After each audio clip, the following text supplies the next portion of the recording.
Hey there guys, welcome to another video by the Asian Robot. Today I'm going to show you the all-new Dodgemaster chain blades, which are basically an adaptation of the DFK axe build, which I put out yesterday. It follows the same style, but is adapted to the specific weapon. I'm testing Dodgemaster styles for other weapons as well, but the chain blades was obviously the first one I came up with, and the great thing about this is that this build, not only is it strong, but it also teaches you how to dodge, because the whole basis of this build is dodging. And well, let me just explain it to you, and it's pretty, and let me just show you, it's pretty cool, especially when you watch the combat demonstrations. Death Blossoms will be your weapon of choice with a pulse cell and an endurance cell. You've got a special of Reaper's Dance.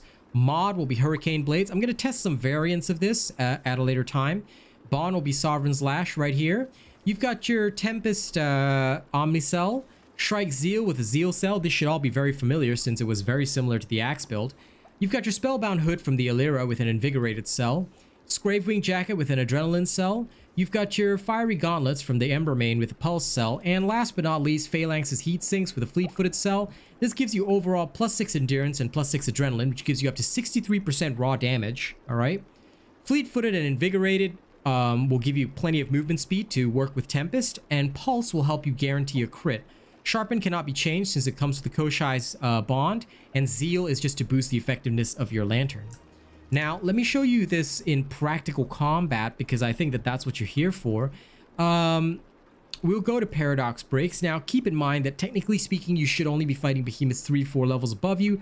But again, we are stress testing, and I do not actually advise you to do what I'm about to do, because as behemoths increase in level, right, the difficulty of the fights and the length of each fight, this is something that I think I don't really talk about it, because I showcase most after testing it the full way, right, and I showcase it around level 4 or 5, because it's just easier to see the full weight of the playstyle. But I didn't want to, because I've got limited time, I didn't want to reforge the chain blades before showing you this. So what I'm about to demonstrate is not the normal scenario. Keep in mind that you should only be fighting behemoths 3 to 4 levels above you for the sake of efficiency.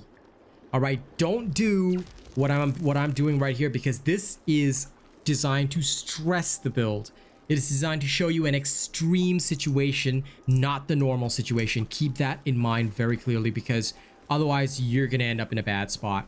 All right, this creature is 6 levels above us. All right, it is gonna be a very, very difficult fight. This is not what you want to happen normally.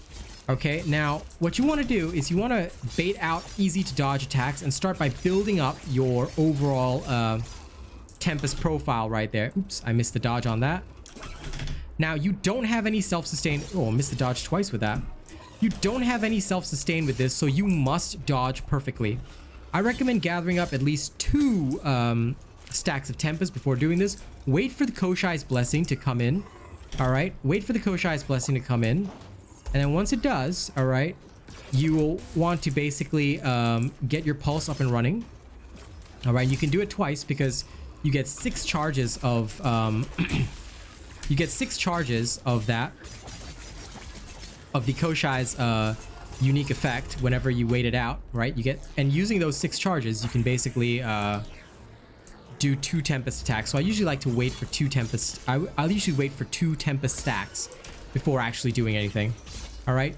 Now, using Pulse, you want to not only trigger Tempest, but you also want to trigger. Oh, I didn't get my Koshai stack before that. That was bad of me.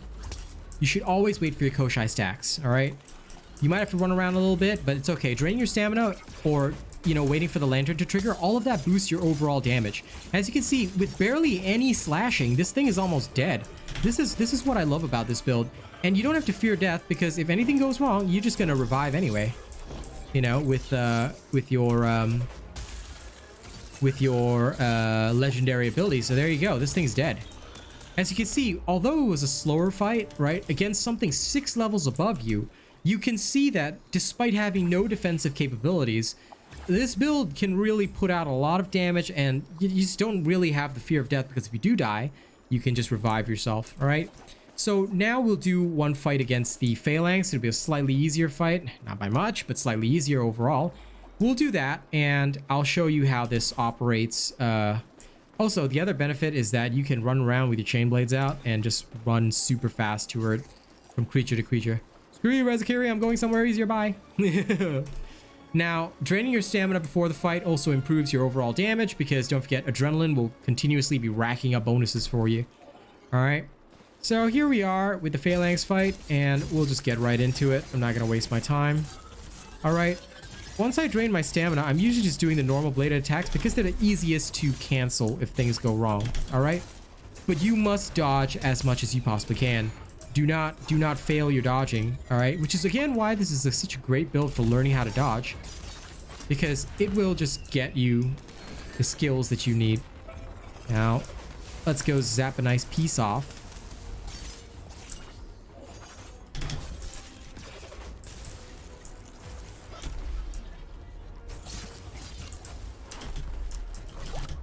Oop. Couldn't do a full dodge there. That's okay, though. Now that's what I like to see. Oh. Once again, you want to carefully time both your Koshai and your Tempest. All right. As you can see, I'm pretty much taking this thing down without really attacking all that much.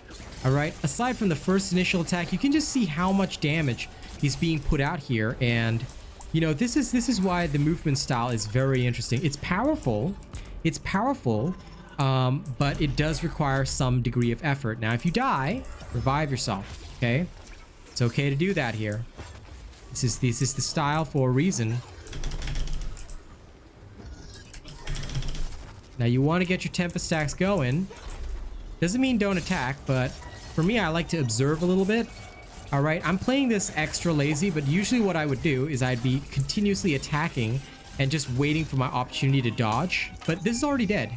So yeah, like I said, this Dodgemaster style is very unique because it doesn't require you to attack a lot. Rather, it can teach you to dodge because your focus is more on observing the behemoth and getting the right kills. So it's pretty interesting. It's very different to the style I introduced with the actually broken chain blades. That one was very hyper aggressive. It was focused on combat. The dodging was extra, but here it's the dodging is the main part of the whole thing, and we'll be testing some variants of this, like I said. But the main thing is that you can literally take down behemoths above your level with no escalation bonuses. This is in the hunting ground, 6 levels above you. Boom. No defensive cells either, so you can focus purely on offense. Now, it might be difficult for some to survive, but if you want to learn dodging, you want to master dodging, this is the build to teach you exactly how to do that. All right, I hope you guys enjoyed this video tonight, and if you like my content, as always, don't forget to like, share, and subscribe. All right, I, as the true king of Dauntless, will be bringing you all the right content. I may be hated by the officials, I may be hated by the Reddit, I don't really give a fuck. I'm here to bring you the real content. So like, share, subscribe, and if you want to see more of my stuff, let me know via the comments. All right. Oh, as we've just moved to Australia, shameless plug, donations are appreciated right now as I get my apartment up and running. And I'm going to give a thank you right now to our top tipper, Bravo7910, Riff Archer as well. Lots of donos from that guy. And I also want to just give some serious thanks to our top channel members, okay? Starting off with our Plus Ultra and Prestige tier, we got to give some thanks to Death Dawning 982 at the Plus Ultra, the current top member of the channel. Old Mr. Creampuff, Zach NFG, Rogue Assassin, Joshua Morris, and Jerry Fast are all Prestige. They're fantastic people.